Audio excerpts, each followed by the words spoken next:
Good afternoon and welcome to another edition of The Arena. It promises to be another exciting afternoon with you. I'm Samson Oloide and I'm not doing this alone. I have Joba Ogunwale with me here to discuss Nigerian football. Everything, right from the NFF elections down to the reforms needed in Nigerian football, cutting across club administration, especially among others. This is The Arena once again. Good afternoon and welcome to the show. Joba, good afternoon. It's a pleasure having you. Good afternoon. It's good to be back again. Thank you very much. Let's talk about the Nigerian football, did I say Nigerian football? Okay. Yes, the Nigerian Football Federation elections that took place some time ago. The controversies that, courted that election. The question will be, why do we have recurrent court cases, trying to truncate the electoral process each time the election is, around the corner? I think it's all about clash of egos and all that. Because remember the last time before Penny came on board, where Dalong was the Minister of Sports. Yes. Dalong did not want Pinnick. You understand? I think it's also the same situation with Sunday Dare and all that. Sunday Dare wants to have a say on who comes in as the NFF president. Pinnick already has his own preferred candidate and all that. And I think it was just all about clash of egos and all that. That was why the Ministry of Sport said, okay, probably no, wait, the election could not hold. The NFF said no. They went to the court, and the appeal court said the election can go ahead, you understand? Because I don't even understand what's the Ministry of Sports thing exactly. Like with the NFF elections. Like I don't get their involvement with the NFF elections, because the NFF is a separate body. It's not a government body. It's like, okay, only FIFA can get involved in NFF elections. You understand? So I don't understand why the Ministry of Sports will say, okay, the election, an election into NFF positions should not, for an NFF position should not hold. You understand?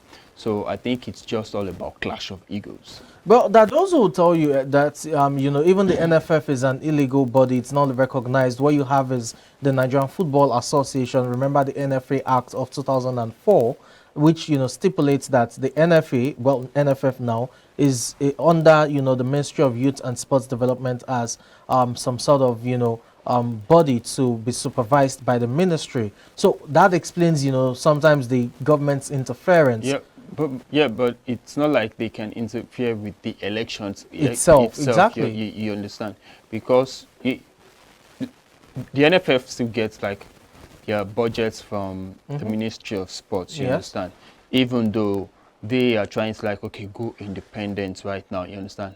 But what probably maybe the Ministry of Sports can do is how are they spending the budget they receive from the government, you understand? But aside from that, they have no business with maybe the appointment of coaches or probably football and all that. Because I think one of the things that FIFA try to avoid is they don't want football and politics to mix, you understand? Yes. And we all know that our football can be actually easily politicized, you understand? Especially the national teams and all that. So that's why the NFF is actually an independent body, you understand? And that's why the Ministry of Sports cannot do not have the right to interfere with the election with their elections, you understand? Because it doesn't really concern you, you understand? So I think that's just about its clash of egos. Okay, the elections, days back, brought about Ibrahim Goso, well-known, football administrator in the mix, chairman of chairmen for 8 years, among others. What do you make of the process that brought him in? Because we had the first round. At some point, you had some, rivals or, fellow aspirants, step down for him. What do you make of the process, one? And now that he has emerged, what's your expectation? Before the election, you understand, I don't think a lot of people even had an idea of what the election, we all thought it's just going to be normal general elections that we know. So it was until after the first round that I now got to know that, okay, you have to win about 45% of the votes yes, for you to actually emerge as the winner. So that what happened was that he did not win 45% of the first vote. So they had to be like a runoff. You understand? So the votes had to be like, okay, done again for the second time. As for what I expect from him, I actually expect him to like, okay, I'm not saying, in fact, I don't see him as the Messiah, because that was what we thought Pinnick was going to be, you understand? But I just expect him to like, okay, do better than Pinnick, you understand? It should encapsulate every team under the NFF, the Beach Sand Eagles, the women's team, the age grade teams, the Super Eagles, the home-based Eagles, and the NPFL. Like, we need to like, okay, see massive changes across all levels of our football. You understand? We never saw that. Pinnick failed woefully in that regard. Even with the Super Eagles, that was the sole butter of the sole focus of Pinnick, you understand? They failed to qualify for the Africa Cup of Nations 2 times consecutively. Their best finish at the AFCON was a 3rd place finish in 2019. We missed out on the World Cup in Qatar. You understand? So I think you could like say that Pinnick took our football to a new low. You understand? So I expect Gusau to come in and maybe like, okay, correct those errors that Pinnick made, and his decision making has to really be on point. Okay. Talking about the new NFF president, Alhaji Ibrahim Gusau, definitely his emergence has brought some sort of fresh hope, you want to say, to Nigerian football in terms of administration, especially the local league. Remember, the league management company known as LMC, headed by Alhaji Shehu Diko at the time, who was the 2nd vice president of the Nigerian Football Federation under Amaju Pinnick, handled the affairs of the domestic league known as the Nigerian Professional Football League. This time around, it's a new kettle of fish, as it's the Ibrahim Gusau-led NFF that will be handling the NPFL. And questions are, should LMC still handle the Nigerian Professional Football League? What are the challenges bedeviling the Nigerian Professional Football League? So let's look at this now. Yes, we know quite well that, Gusau want to come up and show that he's indeed the right man for the job. But concerning the challenges bedeviling our league, that's the NPFL. You look at the league as if, you know quite well, we've had abridged versions on 2-3 occasions. There have been talks of, clubs not even having the right structure or paying the minimum wage in terms of players' remuneration and all.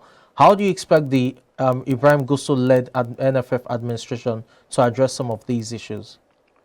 First of all, I think looking at what he said he's going to run an all-inclusive.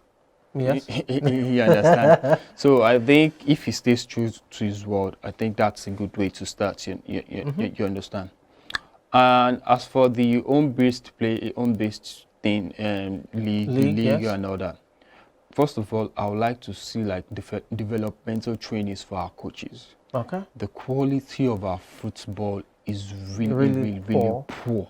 Okay. And that shows when these teams go out on the continent like to play, you understand? You could see the gap in quality. I was in Remo Stars, and Remo Stars, don't get me wrong, Remo Stars are actually one of the top teams in Nigeria, like, because they are a well-run club, you understand? Yeah. But in the game against ASFR in the Confederations Cup, you could see like, okay, the technical difference between the two sides.